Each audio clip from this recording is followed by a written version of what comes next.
Good afternoon, everybody. Thank you for joining us today.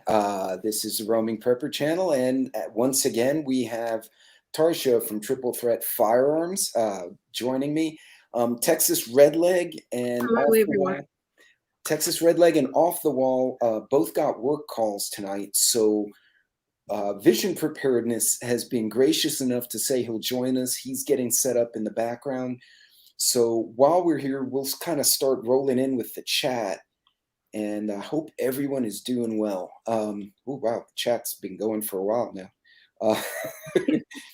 All right, well, hello, Tamara, Beth, howdy, Loretta, welcome, Magic. All right, well, hello, Tamara. Hold on a second here. We got a little bit of an echo there. There we go.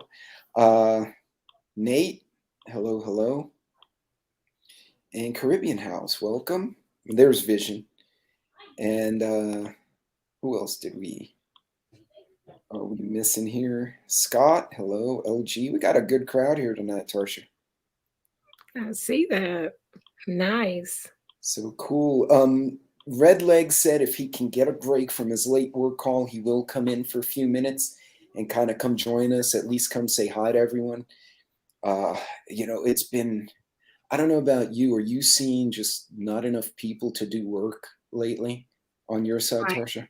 And I've heard a lot of the same as well. I've seen it and heard it. Yeah. Oh, thank you, Loretta. And yes, if you have not yet followed Triple Threat, please do so. Thank you, Loretta. The information, if you haven't seen the other live we did with Tarsha and Carbon Q, that was kind of an ad hoc live, and that one actually I thought was awesome. I mean, the whole hour went by really quick. It was. Hey, Brutal Bob. So for today, what we're gonna do is I've got 4 scenarios lined up, and much like the battle board Off the Wall did, where you're talking about different situations, we're gonna throw the scenarios up, and Vision can join us whenever he's set up. We'll kind of walk through the scenario, and then we'll get comments from the chat and see what their thoughts are.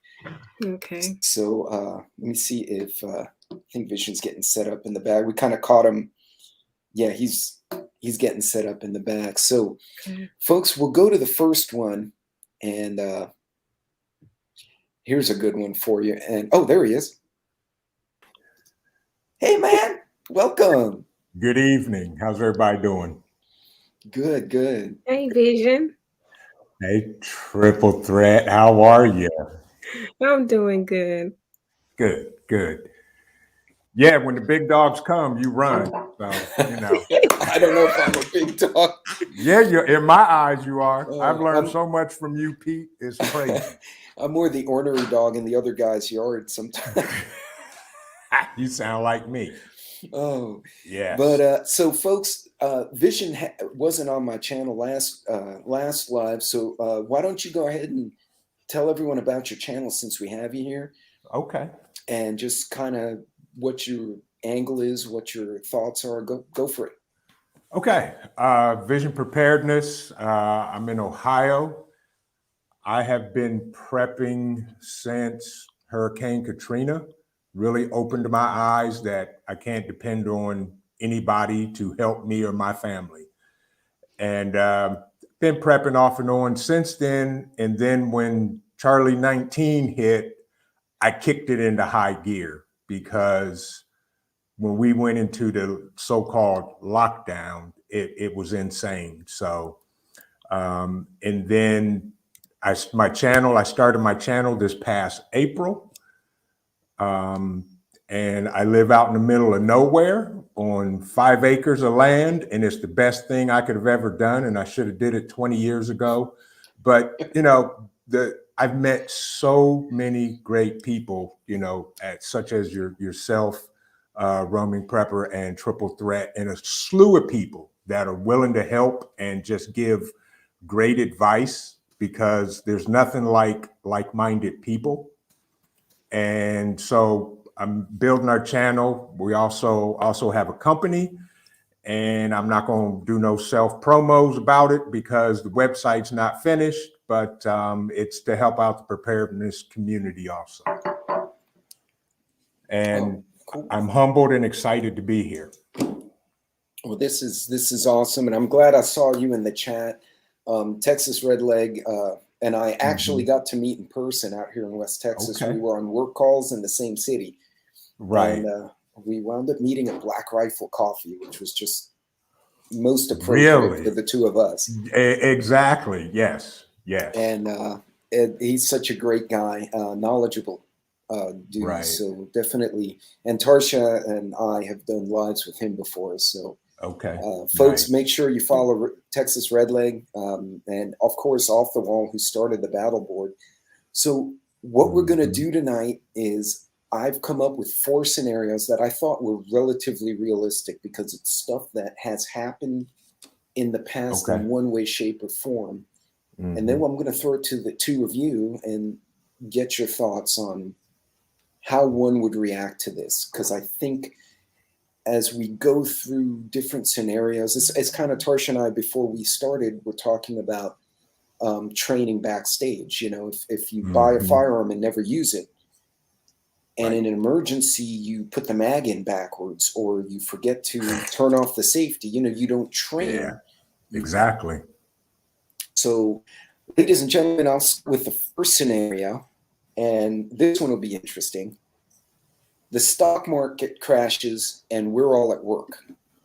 What should folks expect in the first 48 in the first week?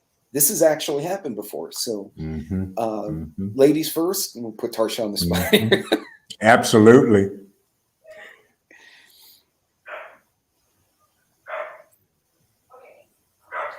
So what are your thoughts, Tarsha? Oh, I thought you were saying you was going to show something first. Oh, no. Ladies first. You. Okay. The stock market crashes when we're at work. What should folks expect in the first 48 hours, first week? A lot of chaos.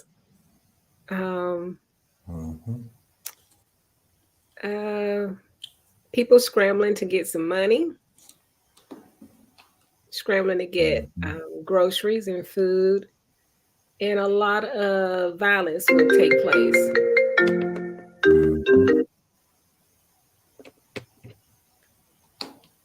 Oh, what about the first week? Do you think it'll get worse or better? It would get worse. So, Vision, what do you think, my friend? It's funny that you said that, Pete, because we teach a class about a scenario, this exact same thing. It's called What's in Your Vehicle. So stock markets crash, we're at work. The first thing I would probably do or would happen is there's going to be mass chaos. And people can expect not to get home at their normal time because the highways, the roads are going to be crazy. So do you have with you everything you need to get home, even if you have to leave your car? It's going to be total chaos. Yeah. Total chaos. And first 2 days, it's going to be grocery store runs. I would go nowhere near it because we prep, so we technically don't have to go. So we don't have to worry about the mass mobs. I may try to top off my tank on the way home. Folks will also expect in the first week, it'll get much worse. And as the days go on, the violence and chaos will escalate to the point where it would not surprise me if martial law was instilled after the first week. That's an interesting thought. Do you think it'll become instantly violent, or do you think it'll be the first 48 hours will be a lot of just cluelessness until it settles in?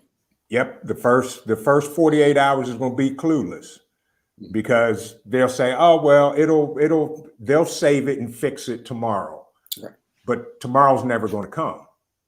And then as the days go on, people are going to really start going ballistic because they can't get money. Some can't get food, can't get groceries, so forth and so on. Yeah. It'll be a slow burn, in my opinion. That's true. Yeah. So how would folks, so they're at work, stock market starts to crash. Let's Mhm. say, like me, I'm on a mobile job, so I pretty much my Mhm. laptop and my phone. If the comms go down, I can't do my work at office anyway, so why be there? Right. But Right. what would you recommend folks say to their boss if they see, wow, this is getting ugly? Um, just what do you think they might want to say? Because I would think you don't want to wait till rush hour to go home now. You want to get Correct. out of here. Right. Yes. Beforehand. So what would you guys think they should, how should they have that conversation with the boss? It's kind of an odd question, but some folks are going Mhm. to have that convo. Mhm. Right. I wouldn't be scared to say something to my boss. Especially with me having kids, I need to get home. Mhm. Um, Work will come second. Yep. I would tell them I need to get home to make sure my family's okay. If I can get online at home, I'll get online and continue working. But right now, I'm leaving the premises before traffic gets crazy. Right. Yeah. You can also, depending on the environment, you can probably discuss a safety issue and say, Mm-hmm. look, what's going on is not good. And people are going to freak out if we wait here till 5. And then, as you said, then say, Right. we should all work remote. Right. The one good thing that came out of the Rona is most people are now, for the most part, set up to work at home very effectively. Yes. I work from home. Mhm. And it's all the time. I don't even go in the office. My office isn't even in the same city. So, but yes, you're right. That's perfect. Yeah. Yes. No, most definitely. So as we're Yeah. going home, what are things you'd recommend people want to make sure we don't have to go through a whole get home bag, but what Right. do you think they should have in the bag if they had to pick just a handful of items? What's the minimum they should have with them? Water, some food, some MREs type in their luggage, in their bag, change of clothes, um, flashlight. Mm, I keep lighters, matches, stuff like that in my bag, and hygiene. Oh, good. Mm-hmm. Got to Hygiene, have a that's weapon. Oh Weapon, yes, of course, that goes yeah. 24/7. weapon, extra mag, Yeah. extra boxes of pew pews. Mhm. Um, I I have a tarp in my truck just in case I have to get off the road to make a shelter or something. Yeah, same here. Yeah, A and shovel. like shovel, all Hmm. the a knife, flashlights out the rear end. Um, Also, some little things aside from cash, because ATM cards, mhm, if the banks shuts down to prevent a run Right. on money, your ATM mhm, card may be used with some cash. Hmm. And the first aid kit, as you said, right. Yep, I Absolutely. keep an IFAC kit in my truck, yeah, several of them, just a in change case. of shoes. That I learned from my That's good. sister. She had a job in Manhattan, and it was an office job, and it was Uh-huh. semi-formal, so heels were required. But Okay. anytime I saw her in the street, she had those little kicks, and Right. she could move in those things. Right. Yeah. Extra pair of Really. shoes, boots, tennis Mhm. shoes, whatever, just in case. Yeah, Absolutely. you don't. Blankets. Yeah, you don't want to be caught in flip flops or something. Well, I don't wear flip Or flops anyway. heels. Me Heels neither. ain't I No don't thing. wear heels. flip flops either. No, that would be. Yeah, Mrs. Ghetto. Probably within a month, it'll get way worse. Magic. Mhm. That's an interesting thought. People will freak out. That's We saw true. that. We saw that during the Rona, didn't we? Yes.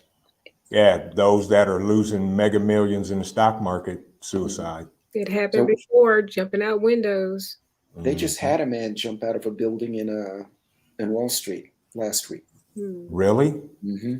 I didn't hear about that. Didn't Yeah, either. I have to find the article, but it was really Hmm. really crazy. My mother sparked. She would just leave, just like I'm going home, done. I'm with you. Yeah, exactly. Right. And it could be one of those things, Mother Spark. You go and say, "Hey, I have kids. I gotta go," Yeah. and Yeah. Yep. I mean, any reasonable boss would be telling people, take your laptops, get out of here. Get out of here. Exactly. And as I'm walking out the door, I would execute my plan and send a text to those that need to know, and they know what to do once they get that text. Yeah. Exactly. And that also goes to Sean. You always get mischief with these guys. Anyway. That was good. But yeah, that's good. So folks in the chat, any thoughts on that? Is there something you think would be different in the first 48 hours in the first week? You're right though, Vision. I don't know, depending on where you are, I don't think local responders will be able to reel it in fast enough. No, they won't. Yeah. They won't. It'll be all over the news. Take your time, be slow, and law enforcement won't be able to do anything. Interesting point, LG. People who work in Wall Street and in finance may be the first to realize it. I also think, the corporations, the energy sector, right? And the cops usually get heads up when something starts going sideways. Okay. So, what about the banks? They would know ahead of time too, for sure. Yeah. Oh, for sure. Absolutely. And anything that happens, I'm going to Triple Threat's house. I know you.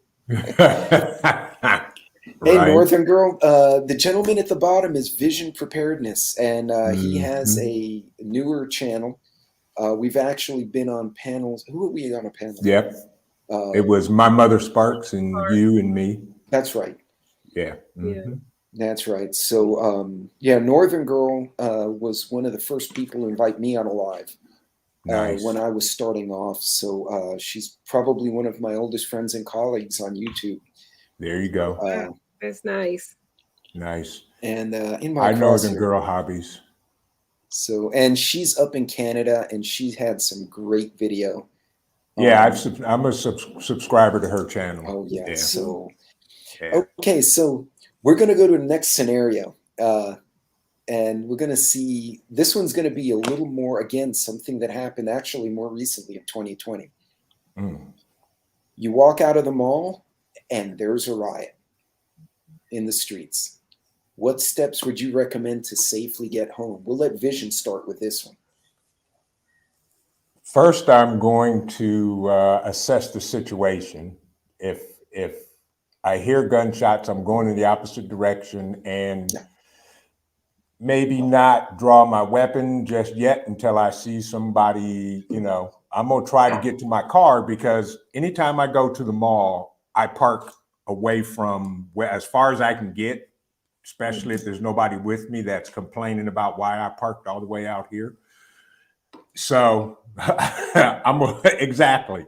So I'm going to try to get to my vehicle the opposite direction, even if I have to go back in the mall and out another door.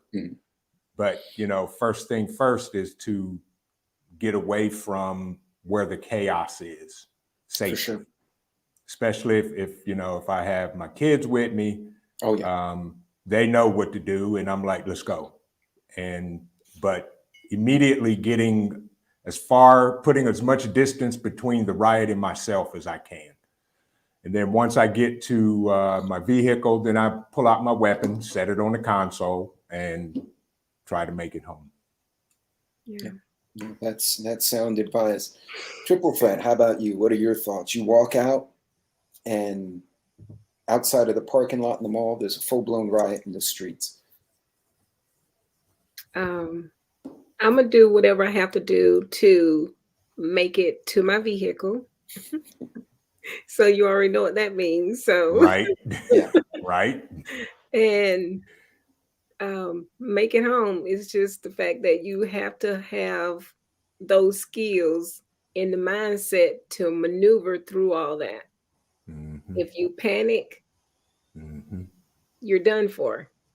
Yeah. So, You got to stay cool.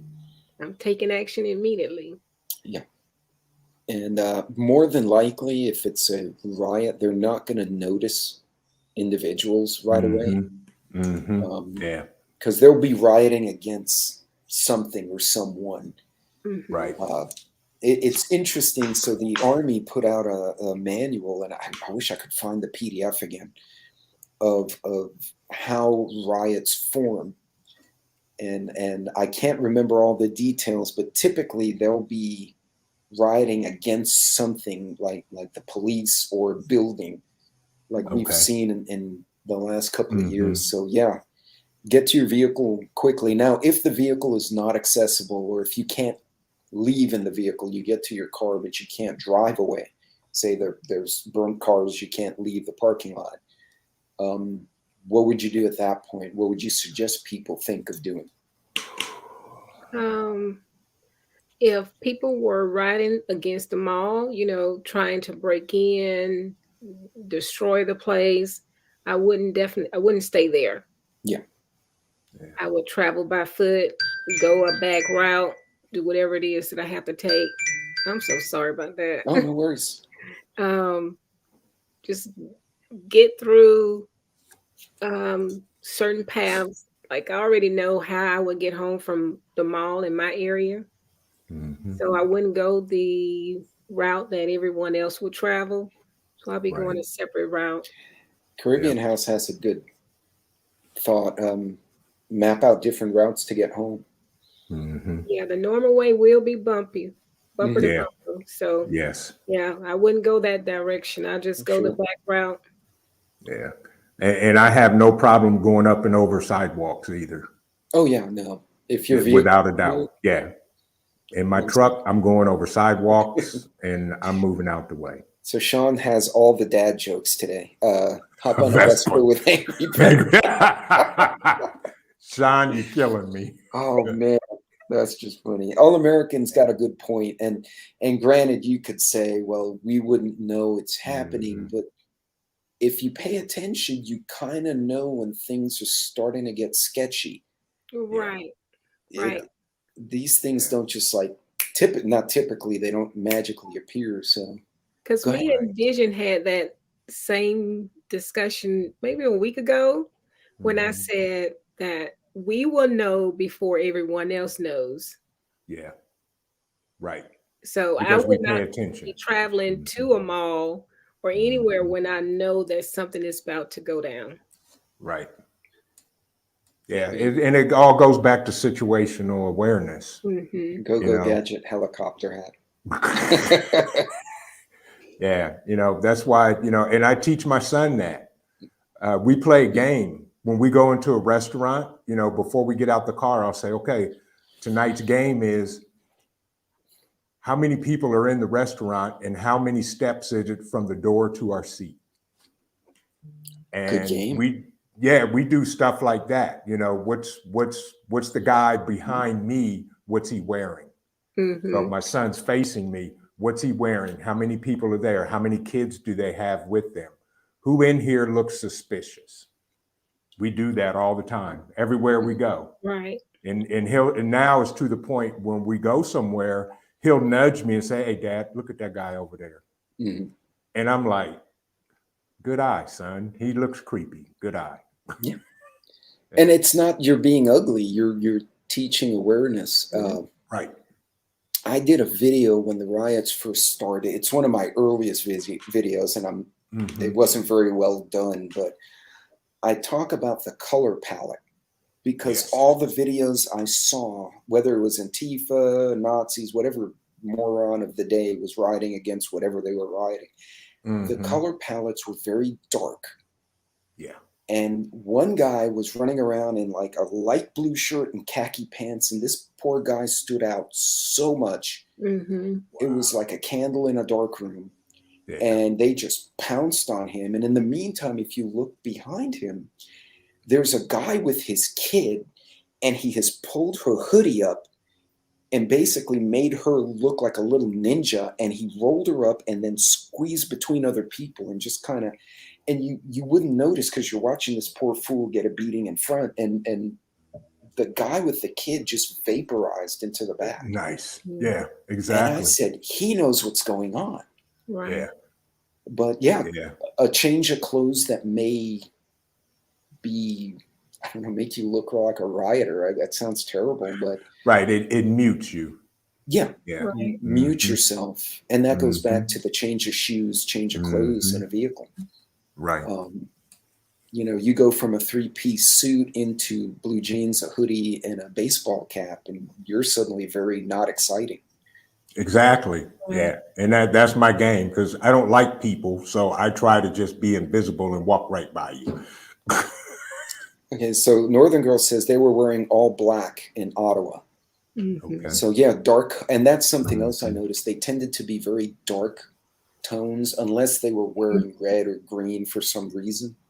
Right. They were very dark colors in the clothing. Right. Yep. Here, Sean actually said, "Okay, back to the issue." Situational awareness, knows your exit B and C routes before going to a crowded area. Have plans in place. Mhm. Yeah. Mm-hmm. And absolutely, Magic, doing your homework before you even walk out the door, which I think That's All right. American was Right. the one who had mentioned earlier. Right. So, okay, so that, wow, I didn't, yeah, I have another scenario. I have 2 more scenarios, but I'm trying to think of which one I want to throw out at you guys first, because they're both fun. Okay. But okay, so okay, here's a good one. Since every one of us has families, even if my kids are grown now, Mm-hmm. a hack, EMP, whatever, drops the grid in your area, and your family's separated. Now what? What would you do to prepare your kids, your wife, husband, friends for that? Ladies first.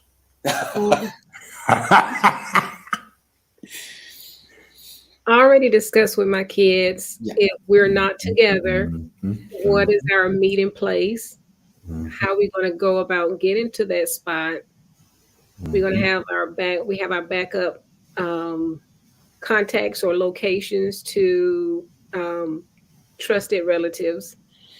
Mm-hmm. My son drives to school every day.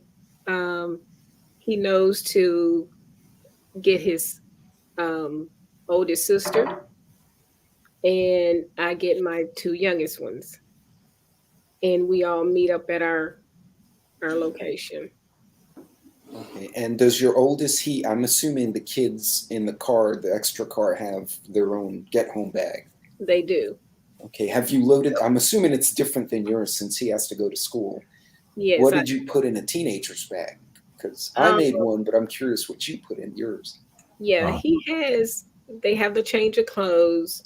They pretty much have everything in there. The water, the emergency food, lighters, anything that can heat water with or start the fire.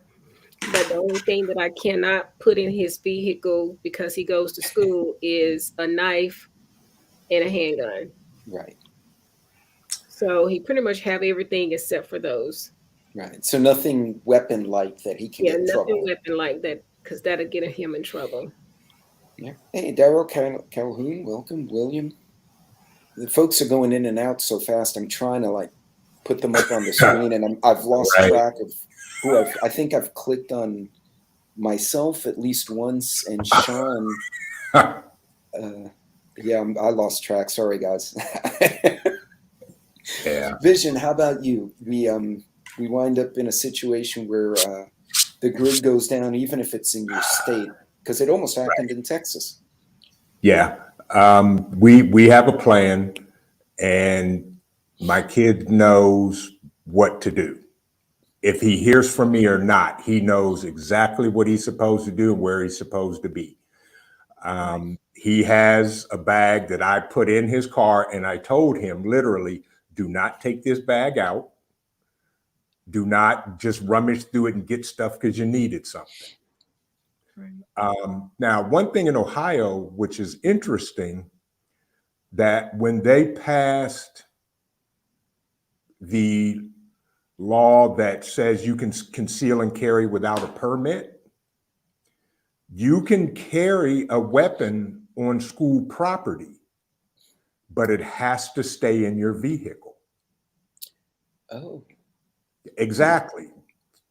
But because my son is still underage right now, can't do it. So he has, I put a baton in his bag, you know, the extended baton, mhm. and a long tactical flashlight that does a special thing to it. And I'll leave it at that. But he knows where to go, what to do, who he's supposed to get, and where he's supposed to be. Okay. Yeah, we had that conversation all the time. That's good. So my youngest boy, I put one in all the kids' cars. My daughter was just like to battle dad, and then all of a sudden she moved out on her own, and she pulled that old kit apart and made a whole new one where she could do surgery on like animals, and it was over the top. Right. The youngest one pulled his apart, and he was an FFA boy, and he put some stuff in there. I hadn't even thought, like a metal file, and asked him, "What do you need this for?" He said, "What if I have to get through a fence or a gate? I can take the lock apart with this thing." Uh-oh. Yeah, I'm like, "Well, don't do it illegally, dude." Right. He's got some skills. Yeah, that's good. But they learned, you know, they started thinking about it. But yeah, you absolutely got to teach the kids. Absolutely. And I think, and actually, I left Microformer's comment up. And sorry if I'm missing some of the comments. They're spinning by really fast. He said, "We have families that are close to school our kids go to, and we grab our kids and we will come get them, vice versa." So essentially, it's a first parent who gets there. And we had that in our high school where there was a group of kids who were on my Cub Scouts. Now, you know, they're young grown men. And their parents told them, if you're in danger, you go to Mr. Pete's house. Or if he's not there, you go to, you know, Miss Beverly's house or whoever. And everyone get together in one place. So, So question, are your kids involved in athletics if they have to, or are they reasonably fit? So if they have to walk home or God forbid, run home, Right. are they in shape enough to do it? Oh yeah. My son plays football. Yeah, my son runs, he's track, football, basketball. He runs the neighborhood constantly up down the road, ride his mountain bike. So he's very athletic. Yeah. A tactical flashlight, that's a good one. And that's what's in my son's bag. And I'll say this now because they're legal here. I found tactical flashlights that have a taser on the end of it. So he has one of those in his car. And that's a way to do it is, keep your tools in the front seat while you're driving and just say, I just left a work site. That's like the tire thumper you find in a truck stop. That's not a tire thumper. It's a little shillelagh is what it is. Exactly. It's a bat. Right. Yes. Yeah. So thank you, Northern Girl, for putting everyone up there. I appreciate that. Moon Sprout. So, okay, I got one last one for you. And again, something that's actually happened, but it happened in only one place two places at the time. Multiple terror attacks. Think 9/11, but instead of just, say, New York and Washington, LA, Houston, Chicago, Baltimore. What would we expect living where we are now? Because we're all kind of scattered, right? None of us are in Manhattan at the moment. None of us are in LA. What would happen in the first 48? And how would you prep for that? What would happen? What are your thoughts? So, Vision, you can lead this one off. Multiple terror attacks. Well, so that tells me that there are sleeper cells in our country, which I believe there is. I agree. So with that, I'm going to put my plan in place and have everybody pack up and get here as quickly as they can. And from there, we'll just monitor it and see what goes on. Especially, you know, people tend to think, well, it'll never happen here where they're at. So they're not going to really worry about it. They're going to pay attention, but not worry about it. I'm going to pay attention and start to put things in place in case it gets bad locally. But at the same time, I'm going to keep an eye on what's going on. You know, I'm going to turn on my ham radio. I'm going to turn on my police radio. I'm going to turn on the TV, and I'm going to listen to see what's happening and talk to people in my group. What do you hear? You know, communications is huge, especially with something like that. And there's other people that I can reach out to in other states. You know, you guys okay? Everything happened? Anything going on? What are you seeing? And just go from there and ride it out the best I can. Yeah, and that's, you touch on a good point. Is sometimes the best thing to do is do nothing but listen and watch. Right. Exactly. So triple threat. So you're in a different area physically, in a different environment than Vision. So what would you expect to see where you are in the first 48 after, God forbid, something like this happens? In my area, it wouldn't be too much because I'm in a smaller town. But my son who lives in Atlanta, that'll be a whole nother story. Yeah. Yeah. So would you tell him to come home? I would. I would. Yeah, no. And that's a good point, because a lot of us have to travel.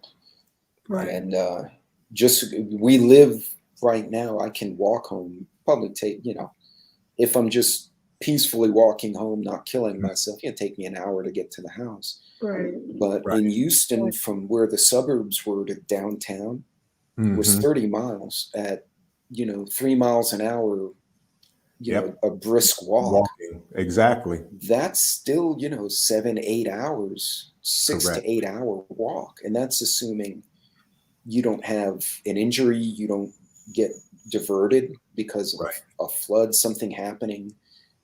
You don't need to take a break. You don't need to use the bathroom. Right. Exactly. Exactly. You know, and if there's mass chaos in a situation like that and I have to walk and there's a bicycle laying in somebody's front yard, guess what? I'm going to throw a 20 on the lawn and I'm taking the bike. So true story. I have a coworker. He and I have known each other probably about over a decade, and we're real good friends. We shoot plays together, see each other all the time. And in a meeting, we were talking, this was during the riots, we're on a Teams meeting, and a few of us were in person. And I said, you know, if this kind of situation happens, you just have to go gray man. And everyone nodded, but no one really understood. And he immediately looked at me across the table. And I said, oh, he understood what I was saying. Exactly. So not only is he a prepper also, but he had mapped out the location of every golf course back in Houston. Ooh, that's a that great laid idea. between him and the various offices he visited. He had a physical map, and he said, if I'm on this side of town, I have to pass that golf court. I'm going to borrow that golf cart, and I'm going to drive it till it dies, and then I'm going to go back on foot. Because he said 10 miles an hour on a stupid golf cart beats walking for 5 hours. Exactly. That's good. I said, that's you good. sneaky son. Yeah. I never thought of that. Me neither. Never. I said, that is ingenious. I had to buy him a beer the next time we went into each other after hours. Yes. I was like, buy him one for me too, because that is ingenious. Now I have someone else actually who is a golfer, and he got solar panels for his golf cart. He got caught in a hurricane in Louisiana, and they lost power, and he figured out how to attach solar panels to his golf cart. And he roll it out in the sun after the storm had passed, let the sun kind of charge it, Right. and then he could zoom up and down a little bit. It would die rather quick. It didn't charge very well, but Yeah. I never thought of any of those. Me neither. No. We have a question, Mr. So 47. If we have to stay indoors for a period of time, 7-10 days, how'd you deal with cabin fever? I can handle it. Same here. I mean, I got Yeah. plenty of stuff to do around here, and there's nobody around. So yeah, that wouldn't bother me a bit because I'm a natural loner. Yep. I don't like people, so I prefer to just stick to myself. LG. Oh, LG was people think it'll never happen in their area. Mm-hmm. Mm-hmm. Yeah. And they won't do anything until it's way too late. Yeah. And like Tarsha said, we'll know before the masses know because we're always prepared and looking for those types of scenarios. Right. A microfarmer still talk about gray men and people don't know what it means. Well, the ones that do are the ones you want to make friends with. Yes. But so All American lives almost completely off grid or completely off grid. So that's a good way to. Yep. So you in a case like that, you don't have to really go anywhere. Right. Yeah, and that's similar to me. I'm pretty much almost short of self-sufficient, and my whole lot is lined with trees, front and back and sides. You can't even see the house from the road, and because I do have security, you come down the driveway, I know you're coming down before you even get anywhere near the house. Right. Yeah. And see, my second location, the first location is in the city. My second location is outside the city. And it's 28 miles from my house. So going to my second location is very rural. Mm-hmm. So I won't run into much at all. Okay, see, and that's a good plan. With all the traveling I do, anywhere I go, a lot of people are like, "Oh, we'll fly into that city. We'll just Uber." And I'm like, "No, I'm going to rent a car if I can get one." Anywhere I land, the minute those wheels hit the ground, I should have a reservation. I mean, the company pays for it because I'm on a business trip. But even if it's a vacation, unless I have family or friends who are close picking me up, I'm going to rent that car. Yes. Yeah, I don't want to rent fancy. Just the little stupid nub with the ugly horn. But I'll tell you what, if something goes wrong. And I'm, I don't know, 2 states away. I'm going to drive that stupid car home. They can charge me. Absolutely. Absolutely. Yeah. And you should. You're right. I'm getting in that car and I'm leaving. Yeah. Avis can. Yes. They can bill me or they can come get it. They can do whatever they want. Yes. Yeah. I'm with you on that. Because I've seen a lot of people show up and no vehicle. And I'm like, buddy, if something went sideways on you, you'd be in trouble. Right. But well, shoot. So what I'll do now, we're just under an hour, and hey, I'm going to open it up for a few questions before we call it an evening. And Vision, thank you for subbing in for Red Leg. I'll try and get both of you guys on a live at some time. Okay, anytime, not a problem. I think you guys would get a kick out of talking to each other. Absolutely. And Tarsha's spoken to him a few times. He's a super great guy. So, folks, out in the chat, you got any questions for us for the panel? We went through 4 scenarios, all of which have happened to some extent in the last maybe 10 years or so, other than 9/11. Yeah. So, everyone, there's plenty. So Micro Farmer, actually, not this comment, the previous one, he said he also looks at the marina to see where the boats are. Yeah, being on the water could be at a very good advantage. Yeah, you take all your camping gear, find a little island on the lake, and just camp out there and wait. Exactly. So this was good. So thank you, Big B. Appreciate you. Moonsprout, thank you as well. Any questions, guys? Or I think I don't like people either. Good like my wife, but I have to somebody don't get It's a bunch of y'all. I There's don't a like. bunch of them out there. Daryl Calhoun. Oh, this is funny. Y'all have been over these guys have been over the top in the chat. Yes. On the men. I'm getting ready to pick it up. All right. Well, I hope you get to feeling better, Rip. And check Rip's channel out too, folks. He's such a great guy. He is. Ooh, will UK now get involved in the conflict? Ooh, that's What, now that the Queen is dead? Yeah. Mm-hmm. That'll be not sure, man. That's oh, here we go. Just you and your family are having a mag and couple. Ooh, that's a good question. So for the panel members, do you prefer a lone wolf, just you and your family, or having a mag? Just me and my family. I have both. Mm-hmm.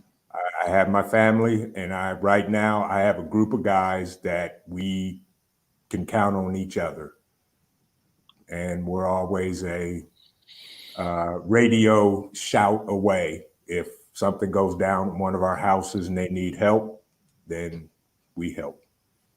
So I do both. Yeah. No, I'm the same way. I've got family scattered within a couple of states. Okay. But we're within a half day to a day drive of anybody. Mm-hmm. But here locally, as I said, I've discovered that a lot of my colleagues, because I'm in a city in the middle of the country. I don't know if that makes sense. Yeah. So I've got a lot of veterans, a lot of very technical people, welders, engineers, heavy machine operators. Right. A lot of folks who homestead and prep. Yeah. So we've already, during the riots, this is no joke, during the riots, somebody heard that there was a car throwing Molotovs. It turned out to be some rumor on Facebook. My subdivision literally locked itself down. Mm-hmm. That's good. That's the families actually went to each of the entrances, and we had a few cops, so they turned the lights on, but they were like in shorts and a t-shirt. But people were driving the neighborhood at 2 a.m. and doing it in shifts, saying, "Hey, nothing going on." You could see it in the morning. That was a heck of a neighborhood watch. Suddenly, that's like good. that. Yeah, that's real good. Yeah.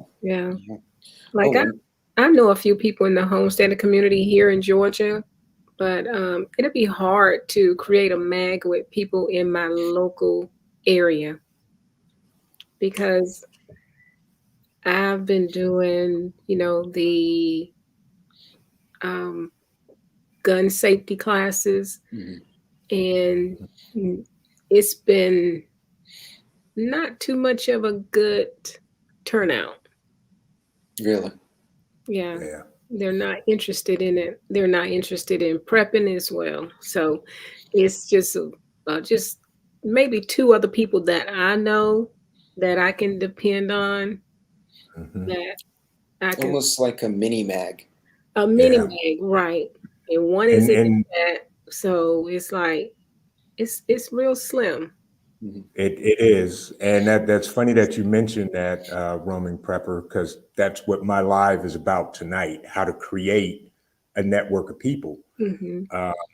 Same here. I've got a handful of people that I know I can count on, and that's okay for now. Yeah. But I want to extend it, but you have to be very careful when doing that, so that you don't let the wolf into the chicken house. Correct. Let the wolf into the chicken house, or somebody's going to have, wool boots or something, because that's not going down like that. No. Yeah. And Micro Farmer has a good point. Health is your biggest prep, as is faith. Yes. And they tend to go hand in hand. If you become emotionally or mentally depressed, I found people physically wither. Yes. Yeah. Absolutely. As far as medical goes, everybody preps medical. I go overboard with it. Right. And a couple of my guys that I trust with my life, they like, "What are you doing?" I said, "What do you think I'm doing? I'm doing the same thing y'all are doing. I'm prepping." So, medical is huge, especially if you have people that, they're medications that they need, you know. Right. Everybody should be getting medications in 90-day or 180-day prescriptions, period, just in case. Mm-hmm. Exactly. Yeah, Yeah. that's interesting. Red Dawn scenario. I would think it would come from China before Russia. Russia kind of got its hands full. Yeah. But yeah, no, we Yeah. didn't cover that one. Ooh, that could be a whole nother live there. Yeah, exactly. That, yes, Red Dawn scenario, that would be, yeah. Right. Shoot, that I right now in my phone probably could call 7 or 8 guys who've served way more than I have, and 2 of whom I know were MARSOC. They were Marine Special Operators, and I'm a civilian explosives engineer by license. So yeah, we get 5 or 6 of us. We can cause all sorts of problems, but yeah. Yeah, same here. Yeah, that's an interesting one, Big B. It is. That's good, Big B. I honestly think they wouldn't hit the coasts directly unless they rocket attack the hell out of us. I think they'd try and go through. They wouldn't go through Canada. As much as we like to pick on President Sparkle Socks up there, the Western Canadians would give them a holy heck of a time. They might try going through Mexico or like Venezuela and coming up the peninsula. I think they would come through Mexico before they would come through Canada. Yeah. I mean, the Federales would try and stop them, but that wouldn't last too long. I don't think they're equipped for fighting a large army like that. No. Good point, Rip. Lone wolf is a short-term answer for a long-term problem. Yep. But anything long-term, making a mag is always better. Yes, absolutely. That's a good one. When he was in Bosnia, the people that did not have numbers and friends did not survive. Yeah. So that's great. Well, folks, I'm going to wrap it up on this one. But ladies and gentlemen, thank you all for joining us. And thank you, my mother Spark. My mother Spark will be starting a live in a little bit. So a few minutes. So, and I have to give up my home office because Sassy Southern needs it for something. So I'm going to pack up and move and jump over there. But Vision, Tarsha, thank you so much for joining me tonight. Anytime. Thank you for having me. Absolutely. Folks, keep doing what you're doing. Keep prepping. Reach out to any of these content creators you've seen on our channels.